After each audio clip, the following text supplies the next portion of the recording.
And we're off to the races, as they say. Now, first things first, I was checking out the news on the web, as I often do, and I saw the first official, this is one of our real shots from the Webb telescope, and it just rocked my socks, let me tell you. It was incredible. Just amazing. They had pointed it at a part of the sky that the Hubble, which it doesn't well, yeah, it replaces the Hubble in many ways, had taken a shot of the same bit of sky, and the Hubble had just turned out black. Nothing. It was just beyond the Hubble's capabilities. But this shot, this new James Webb telescope, is just so incredible. Whoa, blows my mind. Now, what else are we doing here? We are recording, obviously, from the same position, not so obvious, but with a different lens. And you can see, as I look at this picture, that the ladies have completed the fence. The gate is the part with the X. And inside are the tomato plants growing nicely. We hope they continue to grow nicely. And that's how we work here. The ladies, Myra and myself, have an idea. And it really doesn't matter whose idea it is. And if it's a good idea, by the opinion of most of us, then construction goes ahead. And we usually leave construction to the ladies because the simple fact is they're better at it than we are. They know what they're doing so much more. Now I've got this camera set up with the new lens. It's on autofocus, and I changed the lens for two reasons. One, it doesn't make as much noise when it changes focus, I hope. At least I don't think it does. And the other is I get to change what I'm looking at by turning this little knob here. I take it in and all the way in, and hopefully, yeah, there it goes, it's focusing. Now you can see inside the tomato plant, but you can't see the whole size. But you get a good view of it. Kind of a nice thing to do. Now I'm slowly going to bring it out. Yeah, there's my finger on the right one. Slowly, slowly, slowly. In focus, slowly, slowly, slowly. That's about where we were. That was my finger in there. And now I've got it backed off as far as it will go. And it's focusing in on the plant on the left of the screen. Well, so be it. But if I then gently, I say gently, move it this way, there you go. Suddenly we are focused on the tomato enclosure, which is kind of cool. Now if I get really good at this, there is a store on the island next to us that does sell Sony camcorders. Oh, Myra hates it when I talk about that. And she should, because eventually I may get good enough to buy one. And, well, the credit card's not so high. In any case, that's just a thought. Now,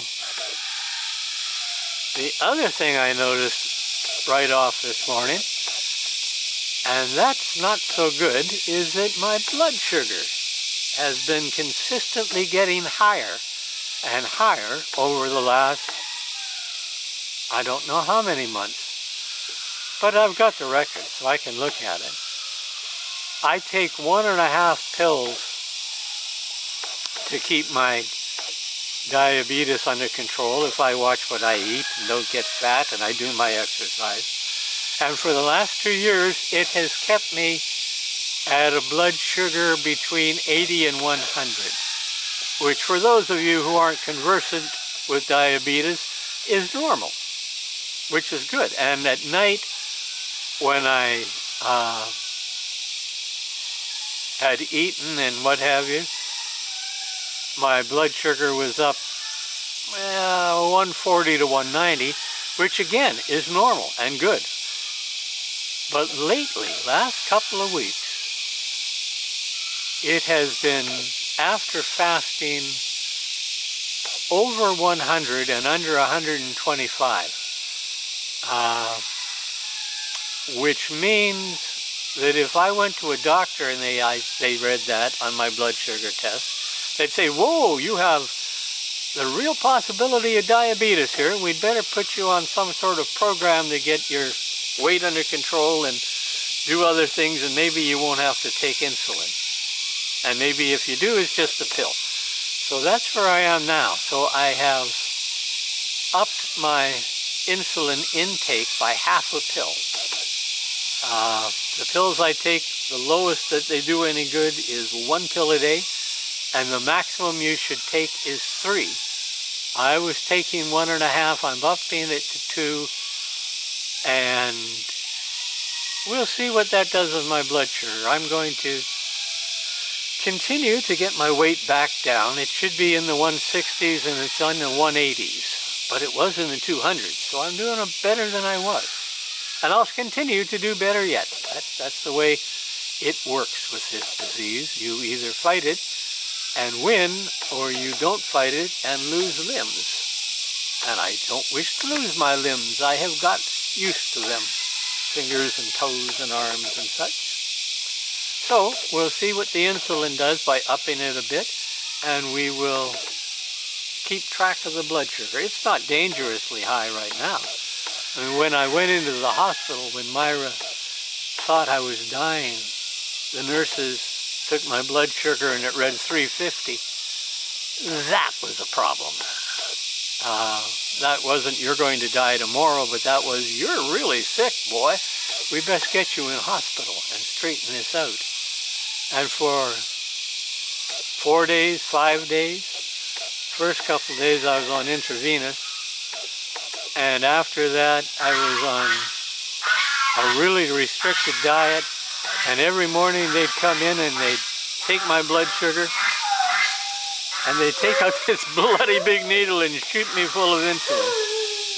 Eventually, it got down. And my good doctor, who is probably not alive anymore, at least that's the rumor I've heard, asked me if I wanted to stay or go home, and I'd had enough of the city, so I took my pills and went home. And I've been looking after it ever since, and it's worked pretty good. So now, as much as I live in the Philippines, this morning I checked out the Canadian government diabetes site, which is a good site. One thing a Canadian learns is that when you need some decent information, the Canadian government puts out as much propaganda as any, but when it comes to stuff like what you should do about this or that for your health, our socialized medicine is at the back of everybody's mind, and they make sure that Canadians know what they're supposed to do. So I trust them. And upping it to 2 pills and seeing how it goes. I get my body weight down to 165. That's about 20 pounds from here. Up my exercise. I may drop down to 1.5 pills again. Or old age may be catching up with me, and I may have to stay at 2. We'll see what happens. It's really all I can do. Manage my health. Oh, Rusty's going the other way. He could have turned left, he could have turned right, but he went left around the path, see if he can find his ball. And what else today? Well, for the last 4 days, 5 days, there has been no connection with Russia. So I'm guessing somehow I got blocked. It is the same interesting format, so I don't see why the readers would quit on their own. So there you go. I've been banned in Russia. Yay me! I have offended somebody. I used to be a pastor, and I was called the bringer of the gentle wind in the high language of the people I was living and working with. In low language, the low language of those people, that would be big mouth.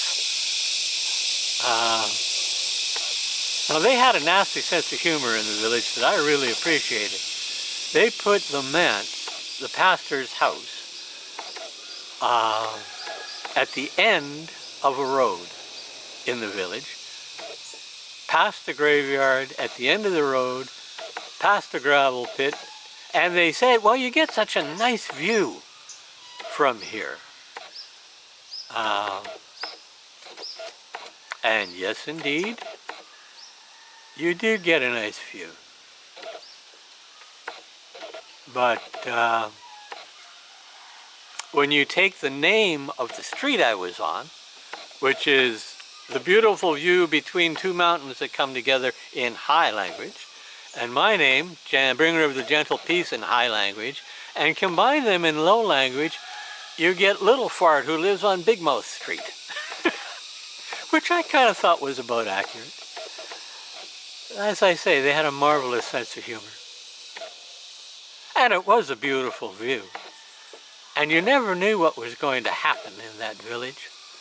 One day, shortly after breakfast, I took my coffee and I walked out to the front porch. And I looked outside, and you got to realize that my house was on the top of a hill. It was the highest house in the village, with the highest yard. And I look outside, and there's like 50, 100 people in my yard. And I'm thinking, whoa, what has happened here? So I found out, I went down, talked with people. Turned out that there was a tsunami warning. And some of the fishermen decided that they were going to trust their own skill in their own boat, so they cast their boats off and went out into the channel to face the wave as it came in. And others decided, we're going to high ground, and my yard was high ground, so I had all sorts of neighbors for coffee that morning. Turned out there was no tsunami though, which was a good deal. And I rather enjoyed it. Well, there was lots of those fun things happening in the village. You never knew what would happen. Now, I, at that time, had just been diagnosed with mild multiple sclerosis. One more quick story.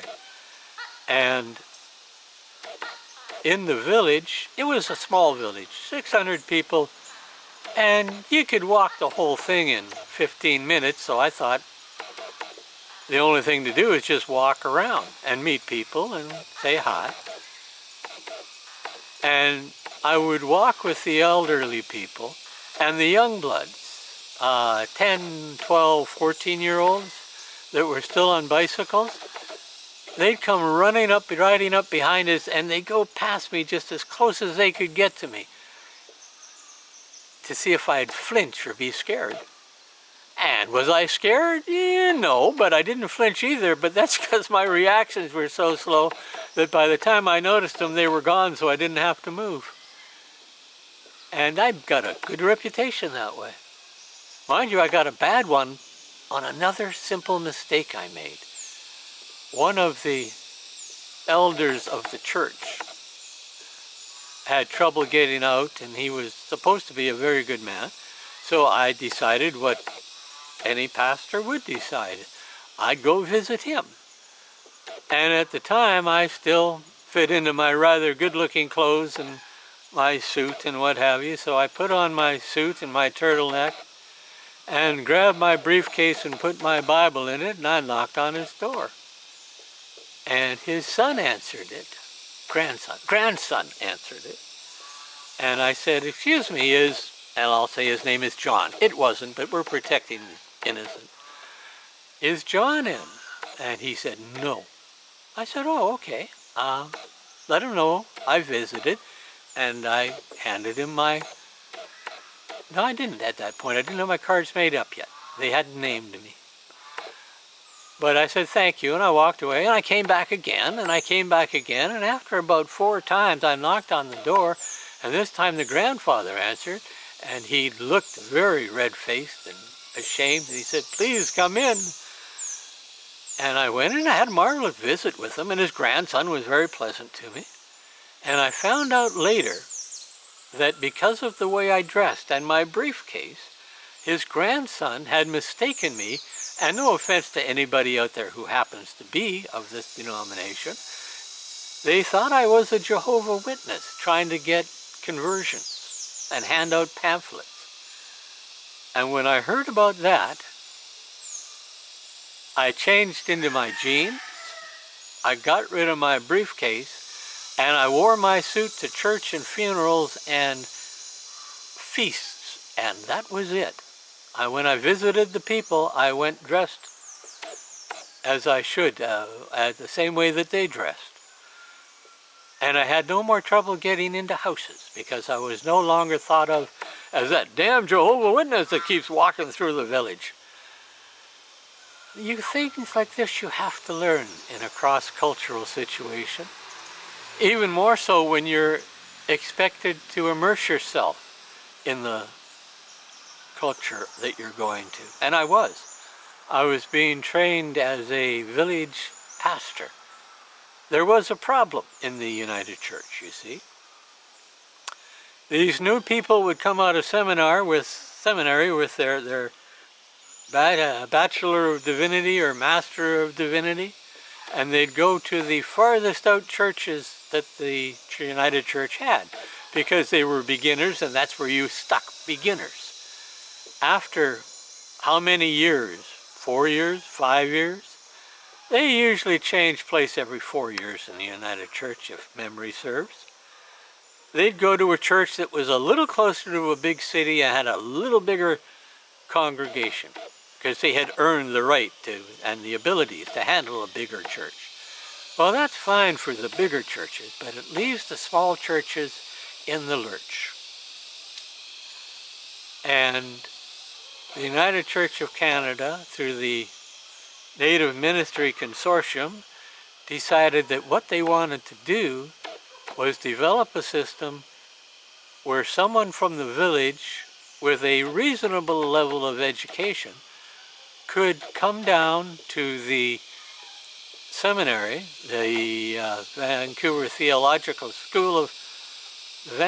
School of Theology, that's the name, and work on their master's degree in the summer and be in the village for 10 months of the year, in the school for 2 months, and they would, after X number of years, have a master's degree or a bachelor's degree, depending where they started, that was equivalent to one that you would get in school if you went full-time. The trouble was they didn't have anybody with the prerequisite educational requirement that wanted to be a minister in a small Indian village that came from an Indian village. They had everything but the people. Now, I had lived on a lighthouse for almost 5 years. I had worked on the Thomas Crosby for, I believe, 2 years. I knew a bit about native culture from my time on the Crosby, which was a mission boat to the North Coast, and we did a lot of work with the native people. I knew the country, I knew boats, and I wanted to be a minister. And I had the education that was needed. And as much as the church came to regret it, I was the only game in town, or else they wouldn't have picked me. But they talked to the people in the village, and the deciding vote came from a lady who shall remain nameless, who thought, yeah, I know him, he plays guitar. He'll be good for the choir. Let's get him. And she swung the church council to my way. Fair enough. The only problem was she was thinking of Robin, the engineer, not Brian, the deckhand. Robin, the engineer, played guitar, sang, and played the flute. Brian, the deckhand, played cards. I didn't play any musical instrument, and I couldn't sing to save my life. Couldn't carry a note in a bucket, as they used to say. But it got done. I got accepted, and off I went to be immersed in native culture. And that's a story for another time because I'm already at 20 minutes. But there's a lot of stories there and a lot of learning. They were very good people, and they helped me to be the best person I could be at the time, which is pretty neat when you think about it. Now, that's it for this video because it's also steaming up, and I have no idea why, but I'll clean it off when I get inside. That's all for now, folks. Bye-bye.